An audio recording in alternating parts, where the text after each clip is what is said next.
नमस्कार, साक्षीदार news channel मध्ये आपले स्वागत आहे। यानंतर मी या विचार मंचावर ज्या भारतीय बौद्ध महासभेच्या माध्यमातून प्रज्ञासूर्य भारतरत्न डॉक्टर बाबासाहेब आंबेडकरांनी आपणा सर्वांना एक नवसंजीवनी दिली आणि नवचेतना दिली, या नवसंजीवनीला सूर्यपुत्र भैयासाहेब आंबेडकरांनी अगदी या देशातल्या खेड्यापाड्यात प्रत्येक त्या बांधवापर्यंत पोहोचवलं की ज्याला विवेकी पद्धतीने जगायचं होतं। आणि तोच वसा आणि वारसा जो महाउपासिका मीराताई आंबेडकरांच्या माध्यमातून पुढे चालला आणि आजच्या क्षणाला आदरणीय भीमराव आंबेडकर साहेब कार्यकारी अध्यक्ष भारतीय बौद्ध महासभा हे तितक्याच ताकदीने सांभाळत आहे।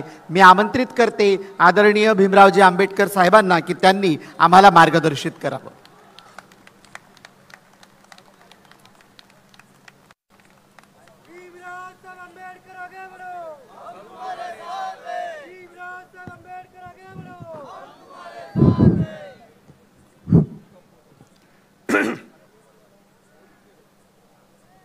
पावणे 10 झालेले आहेत, काय बोलायचं हे ठरवावं लागेल आता।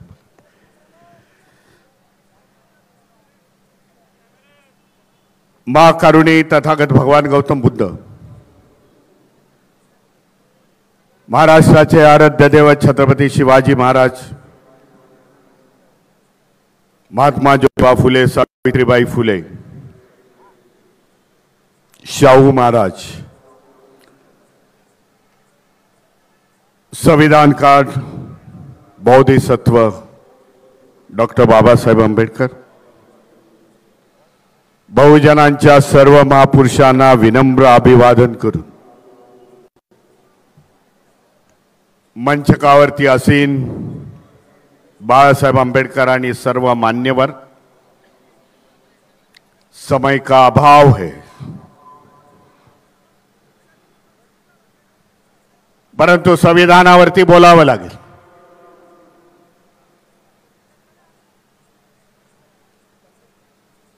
आनंद वाटला एवढ्या मोठ्या संख्येने महाराष्ट्राच्या राजधानीमध्ये मुंबईमध्ये एवढ्या मोठ्या संख्येने आज इथे हजर आहात, उपस्थिती तुमची आहे त्याबद्दल आपलं अभिनंदन करतो। हे मुंबईत इतरांची नाही तर ह्या मुंबईच्या शिवाजी पार्क मैदानावरती आम्ही देखील आमची ताकद दाखवू शकतो, हे तुम्ही दाखवून दिलं, त्याच्याबद्दल मी आपलं अभिनंदन करतो। एक निर्णायक ताकद आहे या महाराष्ट्रामध्ये नाही तर संपूर्ण देशामध्ये एक निर्णायक ताकद आंबेडकरवाद्यांची आहे। बहुजन विचारसरणीची एक ताकद आहे। ताकद फक्त एकत्र यायला पाहिजे, तर मग हे मनुवादी असतील, फंडामेंटल संस्था असतील, RSS सारख्या, त्या घाबरून जातील हे आपल्याला सांगू इच्छितो। गेल्या 2014 पासून त्याच्या पुढे तर अशा प्रकारचे कार्यक्रम नव्हते, पण लोकांनी जाणलं 2014 मध्ये जेव्हा सत्तांतर झालं केंद्रामध्ये आणि तेव्हापासून हे संविधान धोक्यात आहे याचे नारे देशाच्या कानाकोपऱ्यामध्ये लागले। का लागू झाले? कारण लोकांनी ओळखलं की ही लोक संविधानाच्या विरोधामध्ये आहेत। ही लोक जी आज विचारसरणीची लोक केंद्रामध्ये बसलेली आहेत, राज्यामध्ये बसलेली आहेत, एकेकाळी ह्याच विचारसरणीने बाबासाहेब हयातीमध्ये असताना त्यांना विरोध केला होता। ती विचारसरणी आज केंद्रामध्ये आणि राज्यामध्ये आहे आणि ती संविधान मानणाऱ्याला पुढे जाऊ देणार नाही। सांगू इच्छितो, जेवढा विरोध होईल तेवढा आंबेडकरवादी रस्त्यावरती येईल आणि रस्त्यावरची लढाई जिंकेल। आज देशाचं चित्र काय आहे? देशामध्ये ह्या व्यवस्थेला जो विरोध होतोय तो आंबेडकरी वाद्यांचा विरोध होतोय, बहुजन महापुरुषांचे विचार मांडण्याचा विरोध होतोय। आम्ही संख्या बघत नाही, आमच्या समोर कोण आहे ते बघत नाही, कारण आम्ही भीमा कोरेगावची औलाद आहोत। म्हणून आमचा विजय निश्चित आहे। या धम्ममंचकावरचं जे आज आपण बघितलं, जास्त वेळ घेत नाही, परंतु आज एकोपा जे मायनॉरिटीज आहेत या देशामधले मुस्लिम आहेत, आज लिंगायत समाजाचे धर्मगुरू इथे बसलेले आहेत। जे कर्नाटकामध्ये लिंगायत समाज भारतीय बौद्ध महासभेच्या मंचकावरती असतात, शीख धर्मीयांचे धर्मगुरू आज बसलेले आहेत। एकोपाचं वातावरण आज देशामध्ये आहे ह्यांना वाटतं। संविधानाच्या माध्यमातून त्यांचे हक्क आणि अधिकार शाबूत आहेत, त्यांना पुढची गंभीरता कळलेली आहे। जर संविधान या देशामधून जर गेलं, त्याची छेडछाड केली, संविधानाचं इम्प्लिमेंटेशन केलं नाही, तर आमचे हक्क आणि अधिकार शाबूत राहणार नाही। लोक आज जानत आहेत, आने वाली हमारी पीढ़ी, आने वाली हमारी जनरेशन, उनके लिए हमें झगड़ना पड़ेगा। संविधान वाचवावं लागेल, नाहीतर हीच पिढी जेव्हा मोठी होईल तेव्हा आई बापाला विचारेल, बाबा संविधान जेव्हा बाबासाहेबांनी आम्हाला सर्व दिलेलं असताना संविधान जेव्हा निवडून जात होतं सरकारच्या माध्यमातून, तेव्हा काय करत होतास? ही आखरी लढाई आपल्याला लढावी लागेल या देशामध्ये आणि जिंकावी लागेल, एवढाच मी संदेश देतो। आपल्या सगळ्यांचं अभिनंदन करतो। वेळेचा अभाव आहे म्हणून माझ्या भाषणाला मी विराम देतो। नमो बुद्धाय, जय भीम, जय संविधान।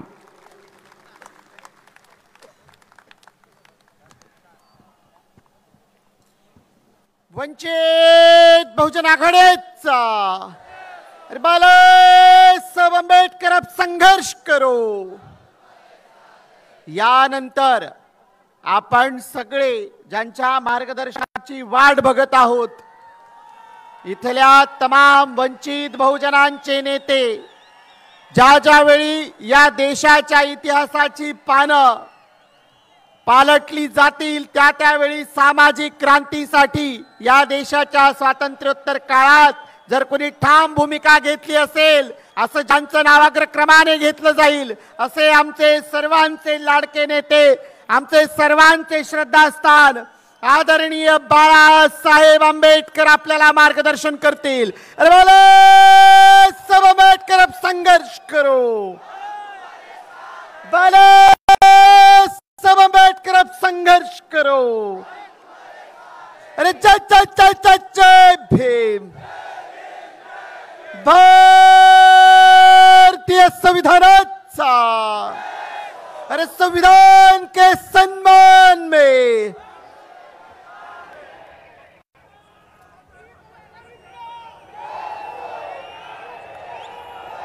मंचावरती उपस्थित सर्व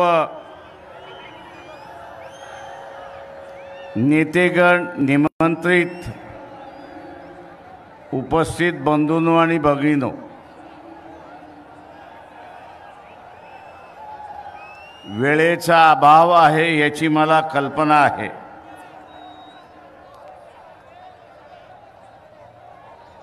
इथे ज्या परिस्थितीमध्ये आपण उभे आहोत, संविधान आज आहे आणि म्हणून आपण आज सारा संविधानाचा सन्मान करत आहोत। पण जी गती चाललेली आहे, जी गती चाललेली आहे, त्या गतीतून इथला असणारा संविधान राहील याची काहीच गॅरंटी देता येत नाही, हे लक्षात घ्या।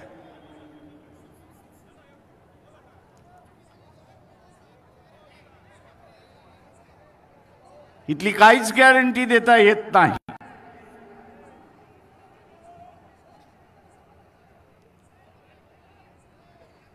आणि म्हणून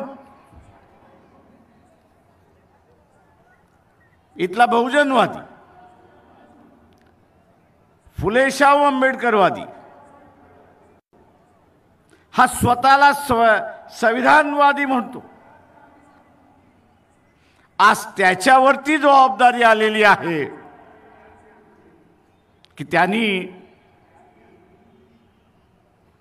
या संविधानाच्या संदर्भात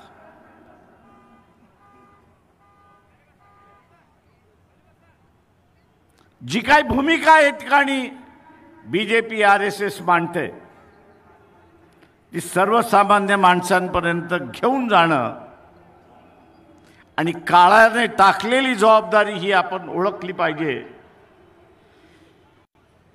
की आज विरोधी पक्ष शिल्लकच राहिलेला नाही. कदाचित विरोधी पक्ष शिल्लक राहिला असता तर त्यांनी नकली प्रश्न उपस्थित केले नसते, तर त्यांनी असली प्रश्नाला हात घातला असता हे लक्षात घ्या.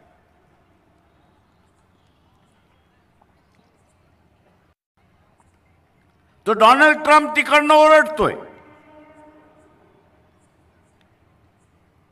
की पाकिस्तानने 7 विमानं पाडली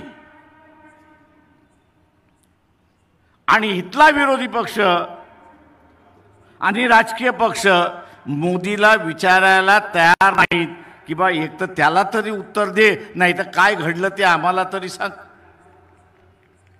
पब्लिक करू नको.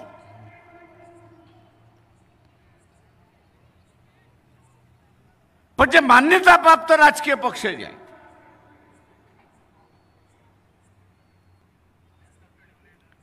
त्यांची तरी बैठक घेऊन सांग.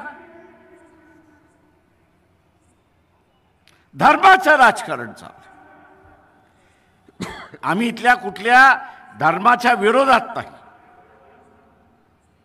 इथल्या कुठल्या जातीच्या विरोधात नाही, पण जग हे अजूनही हिटलरशाहीला विरोध करतोय हे आपण असताना लक्षात घेतलं. माझं मोहन भागवत यांना असताना विचारली, तुम्ही इटलीचे असताना मुस्लिम,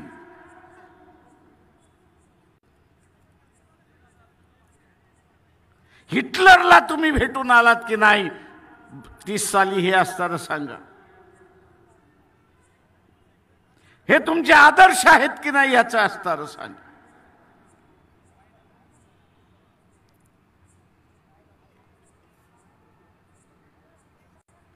आणि एका काळी आणि आजही बैठकांमध्ये हिटलर आणि मुसोलिनी हा आमचा असणारा हिरो आहे म्हणून म्हटलं जातं. दुसऱ्या महायुद्धाचं जनक होते तर हिटलर होता आणि मुसोलिनी होता अशी परिस्थिती.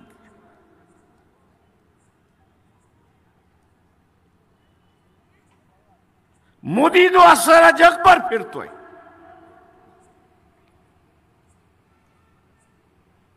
आणि जे भारतीय बसलेले आहेत इतर देशांमध्ये त्यांच्या सभा घेतोय.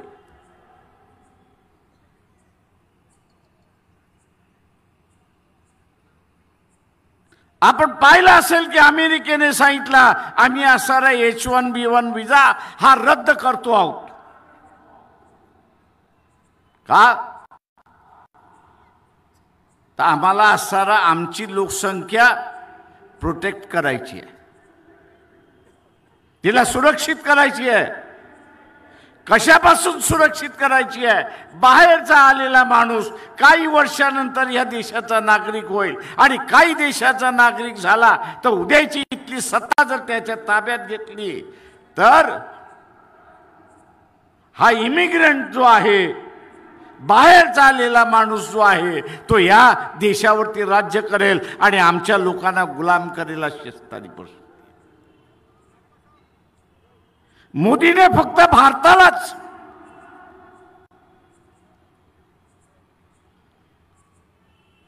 नुकसान पोचवलेलं नाही, भारतालाच नुकसान पोचवलेलं नाही, तर त्यांनी जे भारतीय इतर देशामध्ये राहिलेले आहेत त्यांना त्या देशातून हकालपट्टी करण्याची परिस्थिती आणून त्या ठिकाणी ठेवली. उद्या त्यांची हकालपट्टी झाली तर इथे आल्याशिवाय राहणार नाहीत आणि तुम्ही आम्ही सगळेजण मग त्यांना पोसायचं कसं याची चिंता आपल्याला त्या ठिकाणी राहणार. जगभर मोदी फिरला,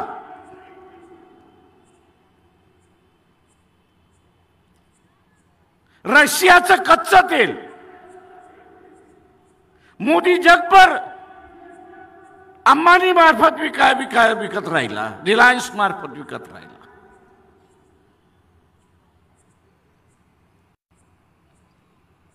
पण जे काय 12 दिवसाचं युद्ध भारताचं झालं, 4 दिवसाचं युद्ध झालं असं म्हणा पाकिस्तान बरोबर, एक देश तरी तुमच्या बरोबर उभा राहिला का? इथल्या मनुवादी हिंदुत्वानं विचारतो, एक देश तुमच्या बरोबर उभा राहिला का? याचा सारा खुलासा करा. आज एकही नाही. का नाही? तर या देशाला आता खतरा म्हणून समजल्या जातं हे लक्षात घ्या.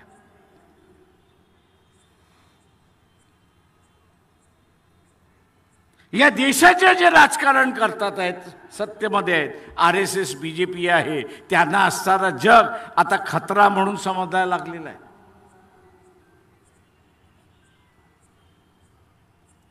खतरा म्हणून त्या ठिकाणी समजायला लागलेले आहेत आणि म्हणून एकही देश मित्रत्व करायला तयार नाही अशी परिस्थिती आहे.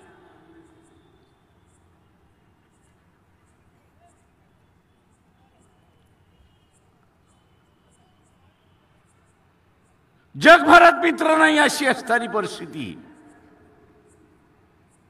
आणि आर्मी चीफ एका बाजूला म्हणतोय की 3 महिन्यामध्ये या ठिकाणी युद्धाचे दुसरं आपल्याला तोंड द्यावं लागेल.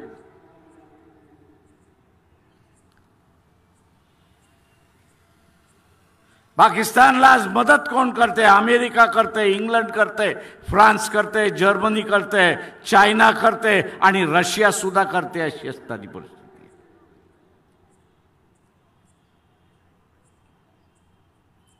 कारण का रशियाला स्वतःचं युद्ध जिंकायचं असेल तर चायनावरती अवलंबून राहावं लागतं आणि चायनाला अरुणाचल प्रदेश हा आपला प्रदेश आहे म्हणून सिद्ध करून घ्यायचंय आणि भाग घ्यायचा आहे. आज इथे धर्माची भांडणं चालली आहेत, जातीची भांडणं लावायचं चाललेलं आहे.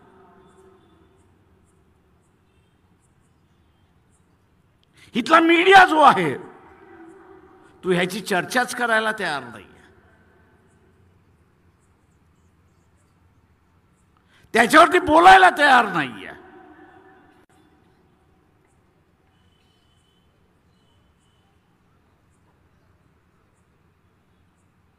आणि दुसऱ्या बाजूला आपण असं बघितलं तर या देशातले राजकीय पक्ष संपवण्याचा भाग चाललेला आहे.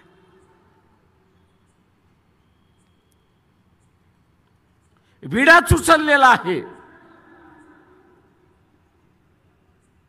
खरीद फरोश करो. माझं रिझर्व्ह बँकेला असं आव्हान आहे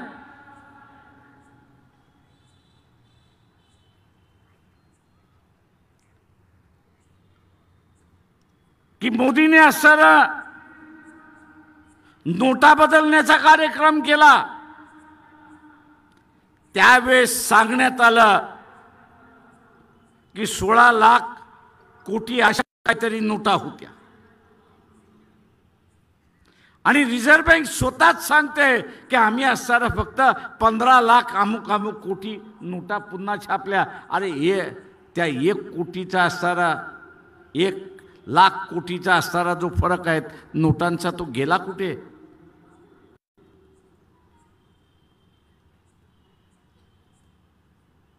दुर्दैवाने मी म्हणेन की या देशातल्या विचारवंताबद्दल बाबासाहेबांनी जे त्यावेळेस म्हटलं होतं ते आज खरं व्हायला लागलं. तो म्हटला इथला इंटेलेक्च्युअल क्लास आहे, इथला विचारवंताचा वर्ग आहे. पण बाबासाहेब म्हणाले होते दुर्दैव आहे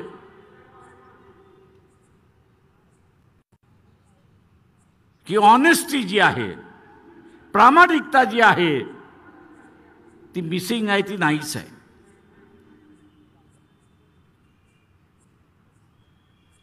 ती त्याच्या स्वतःशी सुद्धा इमानदार नाही अशी असणारी परिस्थिती.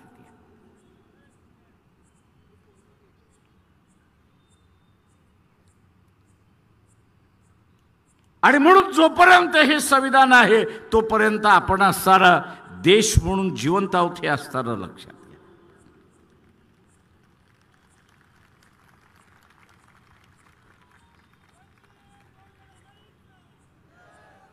एका स्कॉटलंडच्या असणाऱ्या सभासदाचा असणारा पार्लमेंटमधल्या सभासदाचा असणारा उदाहरण देऊन बाबासाहेब असं म्हणाले होते की तुमची इच्छा असेल की आमच्यावरती राज्य करावं. त्याचं भाषण बाबासाहेबांनी तिथं असणारं मांडलं होतं आणि त्यांनी असं मांडलं की तुमची इच्छा असेल की आमच्यावरती राज्य करावं, पण आमची इच्छा आहे की आम्ही स्वतंत्र राहायला पाहिजे. त्याचं काय?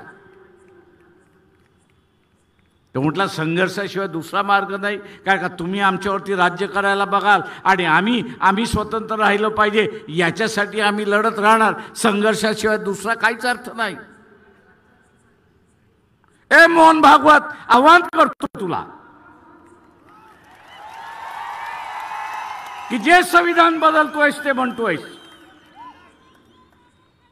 जे संविधान बदलतोयस ते म्हणतोयस, 15 दिवसामध्ये तुम्ही दाखल केलेलं असणारं संविधान या देशामध्ये चर्चेला सुरुवात करा.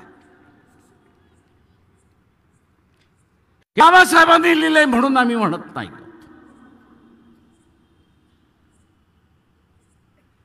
तुम्ही लिहिलेलं संविधान याच्यापेक्षा चांगलं असेल तर त्याची चर्चा होऊ द्या. आम्ही फक्त असणारं संविधान बदलणार एवढंच फक्त बोलायचं आणि इथलं वातावरण तापवायचं.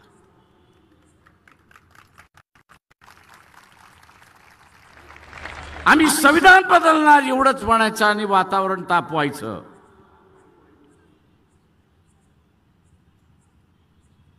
इथल्या सगळ्या ज्यांना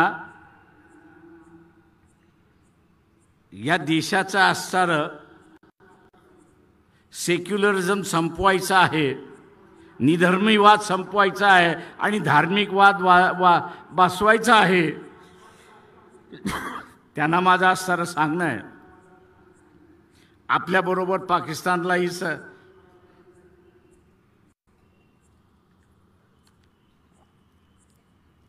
आपल्याबरोबर पाकिस्तानलाही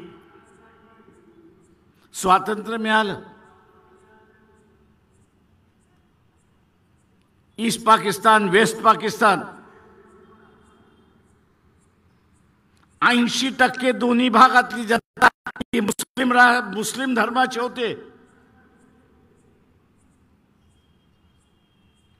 धर्म हा त्यांचा आधार होता.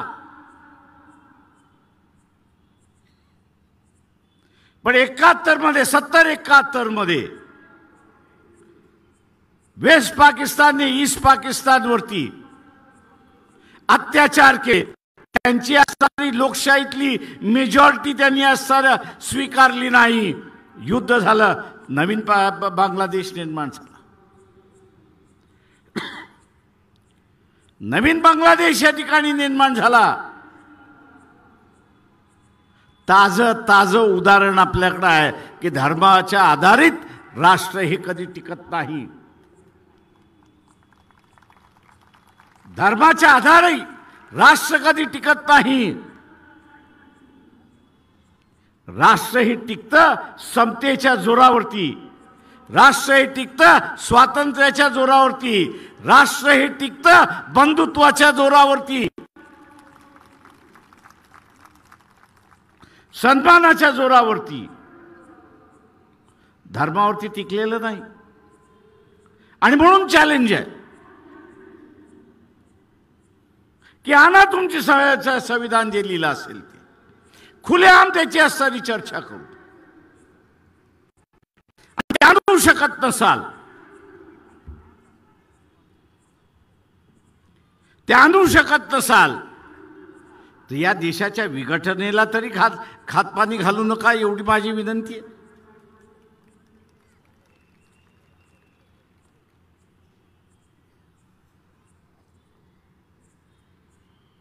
वैचारिक भांडण हे वैचारिक भांडण राहील.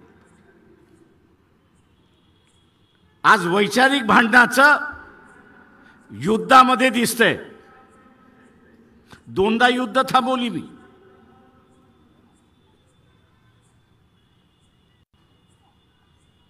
एक युद्ध ओबीसी आणि मराठ्यांमधला कोविडच्या अगोदरचं,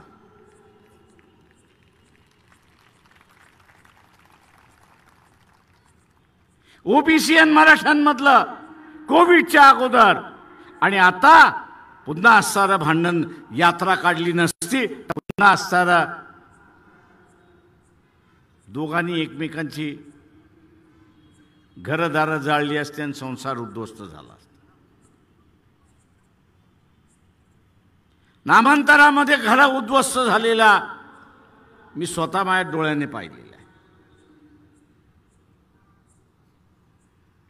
तर ते उद्ध्वस्त संसार ज्यावेळेस होतात त्यावेळेस त्याच्या भावना काय असतात हे आपण लक्षात घेतलं. आणि हे उद्ध्वस्त करण्याचं धोरण कोणाचं आहे, दुसरा तिसरं कोणाचं नसून हे असणारं RSS BJPचं आहे, हे आपण लक्षात घ्या.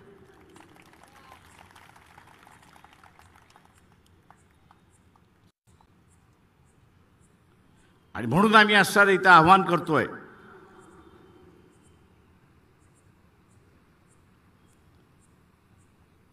आणि म्हणून इथलं असणारं आव्हान आहे की या देशावरचं जे संकट आहे, या देशाला जे असणारं एकही मित्र नाही, त्याचं कारण एकेखोरपणा आहे, हे लक्षात घ्या.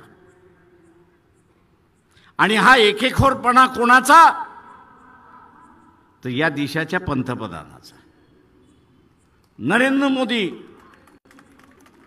मी विश्वगुरु, जगतगुरु, आणि अमेरिकेकडे भीक माग आणि रशियाकडे भीक माग अशी असणारी परिस्थिती.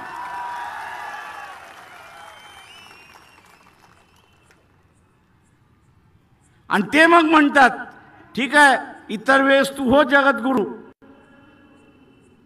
विश्वगुरु, युद्धाच्या वेळेस तू आमच्याकडेच येशील ना.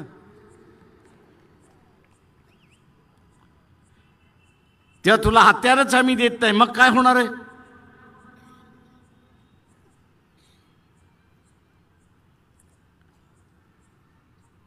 इथल्या असणाऱ्या सनातनवाद्यांना विचारतो, उद्याचं युद्ध झालं आणि अमेरिका असेल, इंग्लंड असेल, फ्रान्स असेल, जर्मनी असेल, रशिया असेल, चायना असेल, हे जर पाकिस्तानला हत्यार देणार असेल तर तुम्ही टिकणार आहात का.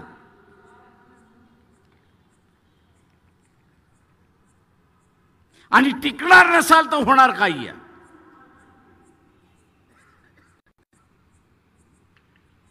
ज्याची चर्चा या ठिकाणी केली जात नाही ती म्हणजे भारत हा जगातला सगळ्यात मोठा मार्केट आहे, हे लक्षात घ्या. बाजारपेठ आहे. आणि या बाजारपेठेवरती सगळ्यांचा असणारा डोळा आहे.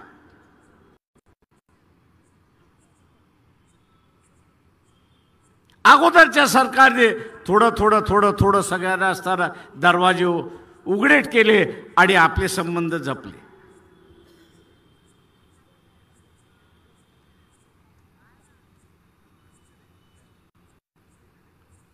आत्ताच्या असणाऱ्या परिस्थितीमध्ये बाजारपेठ कोणाला नको आहे? स्वतःवरूनच ठरवा. एखादी सोन्याची पेटी तुम्हाला पळवता आली तर तुम्ही पळवणार की न पळवणार हे सांगा. पळवणार की न पळवणार? मग जी तुमची वृत्ती आहे ती जगातल्या माणसाची झाली तर काय हरकत आहे? बाजारपेठ मिळवण्यासाठी काही करायला त्या ठिकाणी तयार होतील हे लक्षात घ्या. काही जण दाऊद इब्राहिमचे साथीदार झालेले आहेत, काही जण तिहार जेलचे साथी झालेले आहेत, काही जण कोर्टाचे साथी झालेले आहेत.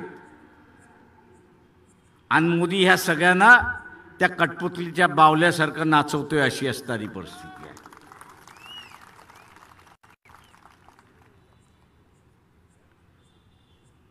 काही दिवस हा तमाशा व्यवस्थित चालला, पण आता भारतीयाने शानपणा जर स्वीकारला नाही, इथल्या असणाऱ्या विचारवंताने आपला आवाज बुलंद केला नाही. खाजगीमध्ये अनेक जण मला अनेक गोष्टी सांगत असतात आणि मी त्यांना म्हणत असतो, राजे हो, माझ्याशी बोलताय तसं पब्लिकशी बोला.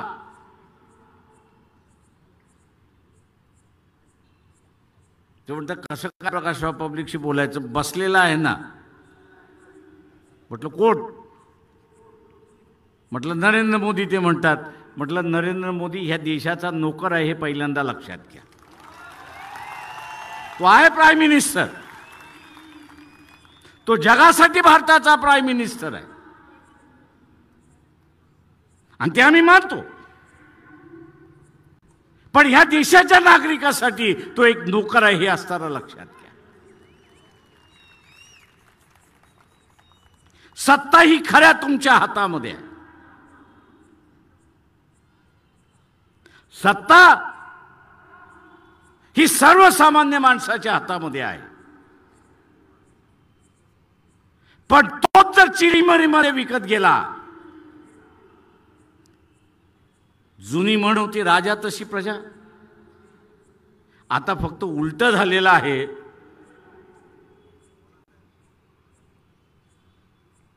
की प्रजा तशी राजा. आता ही म्हण उलटी झालेली आहे. प्रजा तशी राजा. प्रजा जर बेईमान असेल तर राज्यकर्ता कुठला असणार? इमानदारीत राहणार आहे.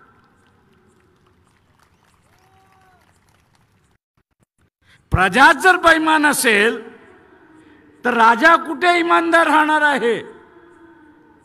त्याच्याही अंगात येते तसं नरेंद्र मोदीच्या अंगात येले. आणि तो म्हणतो डोनाल्ड ट्रम्प कोण, तो म्हणतो पुटिन कोण, तो अमुक म्हणतो कोण. आता डिसेंबरला त्यांनी असणारा पुटिनला बोलवलंय, 5 तारखेला येईल आणि आम्हाला हे हत्यार दे, ते हत्यार दे, ते हत्यार दे, असं रडत रडत त्या ठिकाणी बसणार.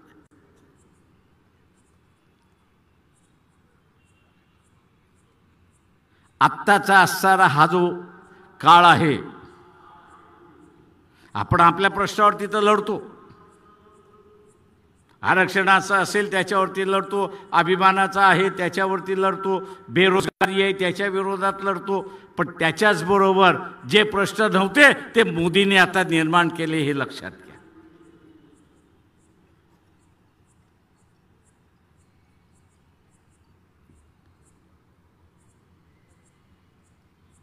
मोदींनी निर्माण केले हे आपण असं लक्षात घ्या. पहिल्यांदा मी असं म्हणालो, या देशाच्या लोकशाहीने लोकांना प्रगती केलं की न केलं? आता ते म्हणतात आहेत की शिक्षण व्यवस्था खराब होती. अरे नालायकानो, याच शिक्षण व्यवस्थेने तुम्ही अमेरिकेला पोचलात ना, याच डिग्री घेऊन तुम्ही पोचलात ना. आणि ज्या डिग्री घेऊन तुम्ही पोचलात त्यालाच तुम्ही आता असताना म्हणायला लागलात की ही खराब आहे, आम्हाला असं पुन्हा गोकुळ व्यवस्था आणायची आहे. पण ती आम्ही मान्य करू तेव्हा ना.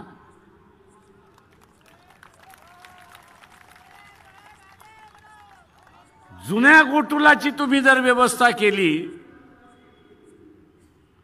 ते इथलं 70% लोक ही शिक्षणच घेऊ शकत नाही अशी परिस्थिती आहे.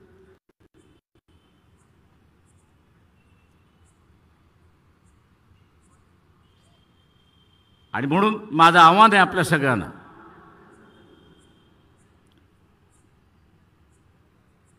की या देशातली विरोधी पक्षाची भूमिका, या देशातली विरोधी पक्षाची भूमिका ही आता वंचित बहुजन आघाडीच्या खांद्यावरती आलेली आहे. पण मी म्हणालो जसं खांद्यावरती आलेली आहे, वंचित बहुजन आघाडीच्या मतदारावरती आलेली आहे.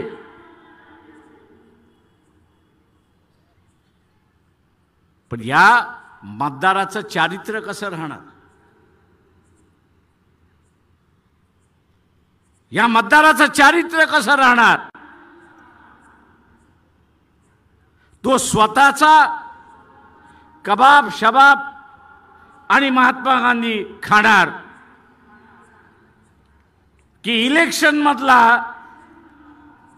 कबाब शबाब आणि महात्मा गांधीवरती जगणार, हे त्याच्यावरती ठरवेल की की देशामध्ये वंचित बहुजन आघाडी ही विरोधी पक्षाची भूमिका बजावणार नाही. पक्षाचा कार्यकर्ता सक्षम आहे, पक्षाचा कार्यकर्ता सक्षम आहे, पण पक्षाचा मतदार हा सुद्धा सक्षम असला पाहिजे, हे पहिल्यांदा आपण सर्व लक्षात घ्या.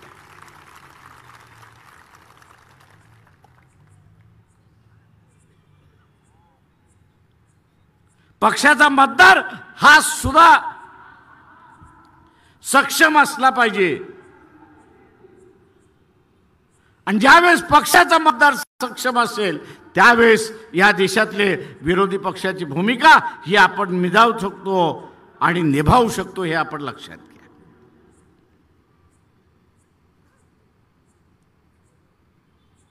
माझं आव्हान आहे आपल्या सगळ्यांना, काश्मीरमध्ये ब्लास्ट झाला, चुकीचं झालं. ज्यांनी कोणी केले त्याला असताना सजा झाली पाहिजे, ज्यांनी कोणी केले त्याला असताना सजा झाली पाहिजे. पण त्याच्यामुळे असताना सगळे काश्मीरी टेररिस्ट आहे असं जे संबोधनाला लागलेलं आहे सरकार, हे चुकीचं आहे. मी असताना विचारतोय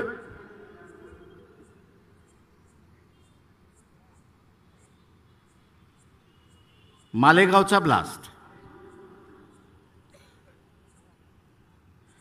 याच्यामध्ये कुठल्या संघटनेचं नाव होतं, कुठल्या व्यक्तींचं नाव होतं?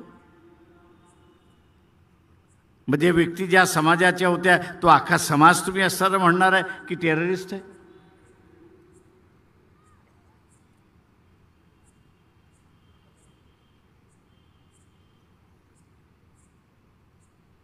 हे जे मार्किंग केलं जाते, ब्रँडिंग केलं जाते, हे देशाच्या एकतेला सगळ्यात मोठा धोका आहे, हे लक्षात घ्या. राष्ट्रीय पक्ष संपले, एकच राहिलेले आहे भारतीय जनता पक्ष. उरलेले सगळे प्रादेशिक पक्ष झालेले आहेत. उरलेले सगळे प्रादेशिक पक्ष झालेले आहेत.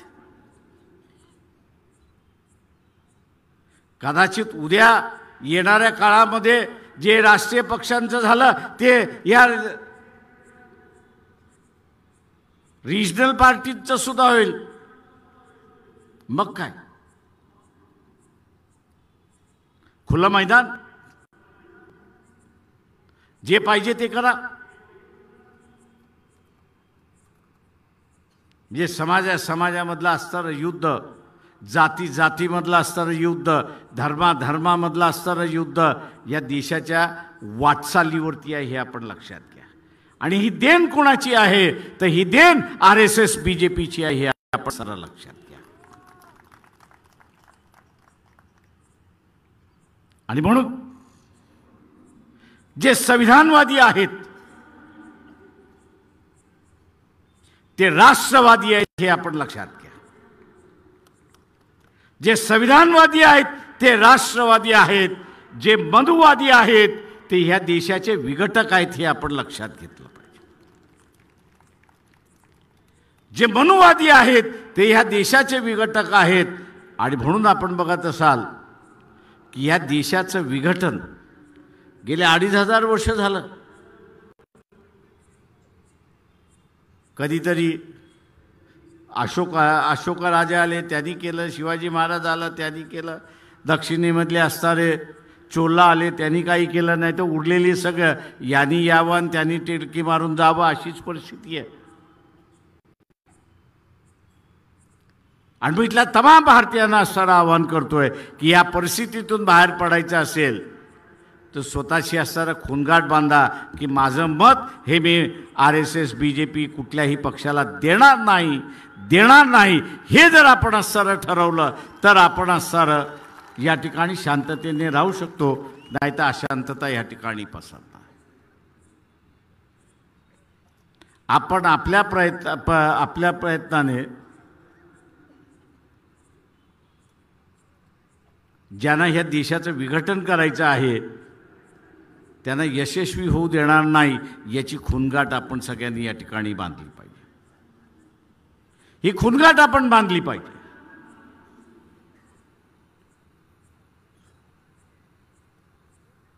RSS म्हणतं की आम्ही असं ब्रिटिशांच्या अगोदर आला असेल. या देशाचं स्वातंत्र्य मिळालं, राज्यघटना आली.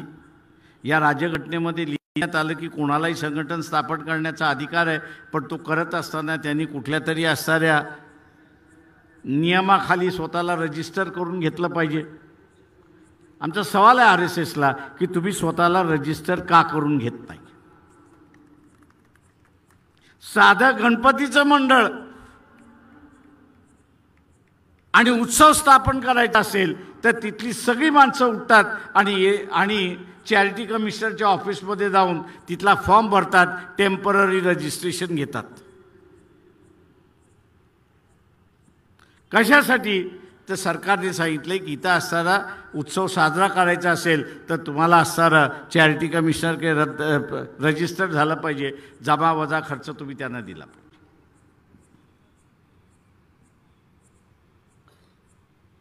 मोहन भागवत, तुम्ही सांगा की तुम्ही रजिस्टर का स्वतःला करत नाही? इथल्या कायद्यासमोर तुम्ही झुकत का नाही? तुम्ही का हे दाखवताय की कायदा आमच्यापेक्षा मोठा आहे? हे आम्ही मोडून काढल्याशिवाय राहणार नाही. औरंगाबादच्या कोर्टामध्ये यांच्या विरोधात पुन्हा केस दाखल झालेली आहे की तुम्ही रजिस्टर का केलं नाहीत एवढं सांगा म्हणून.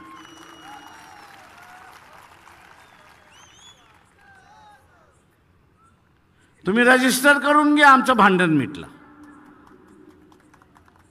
तुम्ही रजिस्टर केलं नाही तोपर्यंत आम्ही तुमच्याशी भांडणार आहोत. आणि मग टोकाचं भांडण करावं लागलं तरी आम्ही ते टोकाचं भांडण त्या ठिकाणी करत.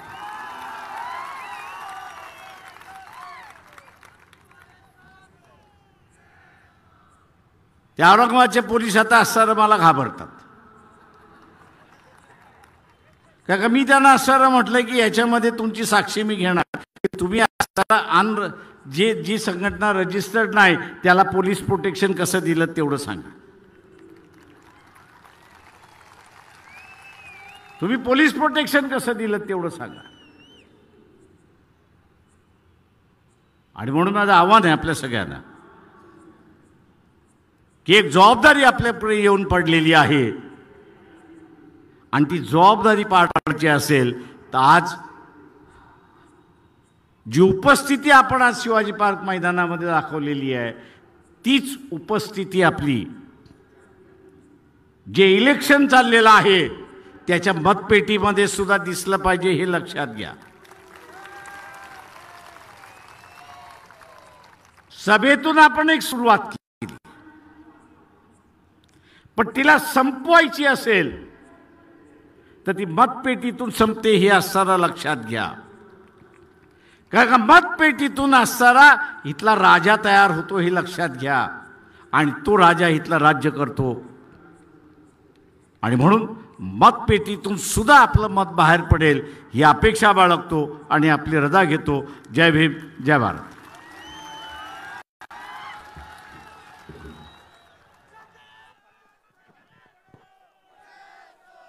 सर्वांना विनंती, आपल्या जागेवरच थांबायचं आहे.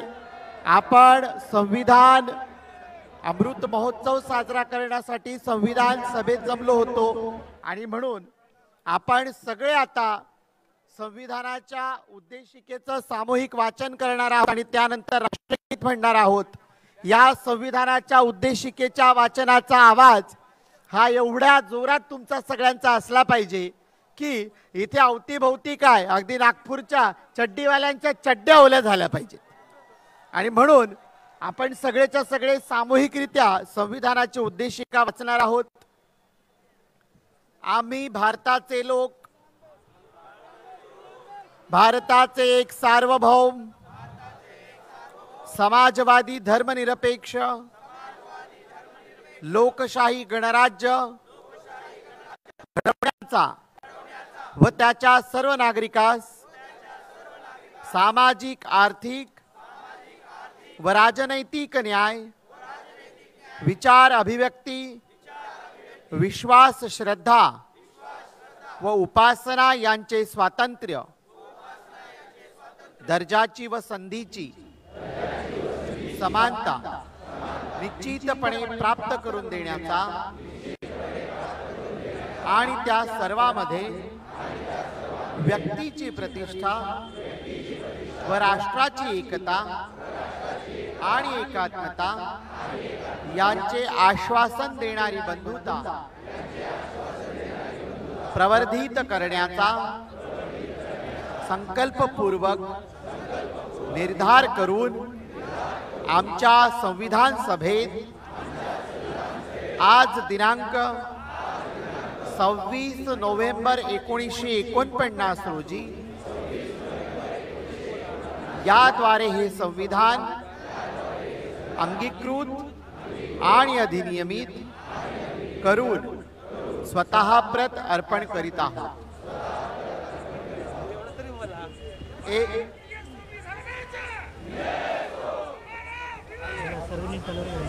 एक साथ राष्ट्रगीत शुरू करेंगे. शुरू कर.